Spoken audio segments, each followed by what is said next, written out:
माईकचा आवाज येत नाहीये. हीच तुझी परीक्षा.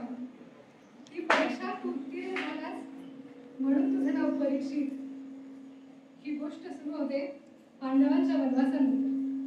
14 वर्षांचा वनवास संपवून पांडव आमच्या विराट राज्यात अज्ञातवासात येऊन राहिले होते. युधिष्ठिर मामांजी बनले बाबांचे सल्लागार, भीम बनले स्वयंपाकी, तर नकुल सहदेवांनी शस्त्रागारात स्थान मिळवले. आणि माझ्यासोबत माझी नृत्य शिक्षिका बनून राहिले होते साक्षात श्री अर्जुन. त्यांना त्याचा शापच होता. एवढी कर्तृत्ववान माणसं मला सेवक म्हणून लावली. केवढं ते भाग्य.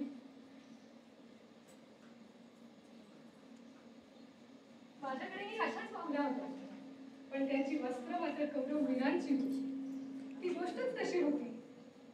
अज्ञातवास संपत येताच कौरवांना सुगावा लागला, पांडव त्यांच्या विराट राज्यात आहे. लागलीच त्यांनी आमच्या विराट राज्यावर आक्रमण केले. माझ्या बाबांची मोठी पंचायत पडली. लढाईला जावं तर पराभव निश्चित होता, आणि न जावं तर क्षत्रिय धर्माचं उल्लंघन. पण यावर तोडगा निघाला माझा उत्तरदादा. माझा उत्तरदादा हातात शस्त्र घेऊन उभा राहिला आणि म्हणाला, आत्ता जातो आणि एकट्याने सर्वच्या सर्व कौरव वीरांना लोळवतो. पण वंदना करण्यात आणि पराक्रम गाजवण्यात फरक असतो हे त्याच्या जरा उशिरा लक्षात आलं. कौरवांच्या सेना तोपर्यंत समोर येऊन उभ्या राहिल्या, पण माझ्या उत्तरदादासोबत साक्षात विजय. विजय कोण? माझे सासरे साक्षात श्री अर्जुन. त्या दिवशी मामंजींनी अस्त्रशस्त्रांचा पाऊस पाडला. सर्वच्या सर्व कौरव वीरांवर एकटे मामंजी भारी पडले.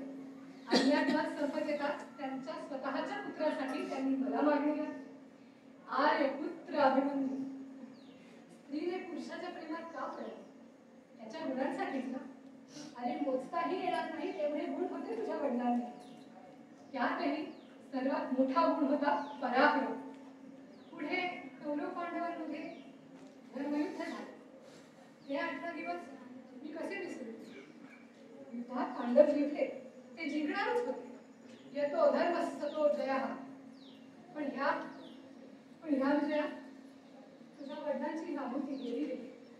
पण ते दुःख तुझ्या बाजूला ठेवावं लागणार, कारण तू येणार होतास. पण युद्धाचा तो शेवटचा दिवस. त्या दिवशी त्या नराधम अश्वत्थाम्याने सुराचा भरा तुलाही मारण्याचा प्रयत्न केला. पण तुला वाचवायला साक्षात नारायण भाऊ आहे. तुझ्या मृत्यूनंतरही त्यांनी तुला जीवनदान दिलं. का? कारण कुरुवंशाचा जिवंत राहिलेला तू एकुलता एक वंशज होतास. समजलास? आता मोठा हो आणि तुझ्या पूर्वजांच्या नावाला कीर्तीला शोभेल असे राज्य कर. तुला आधार द्यायला मी तुझी आई अभिमन्यू पत्नी उत्तरा सदैव इथेच आहे.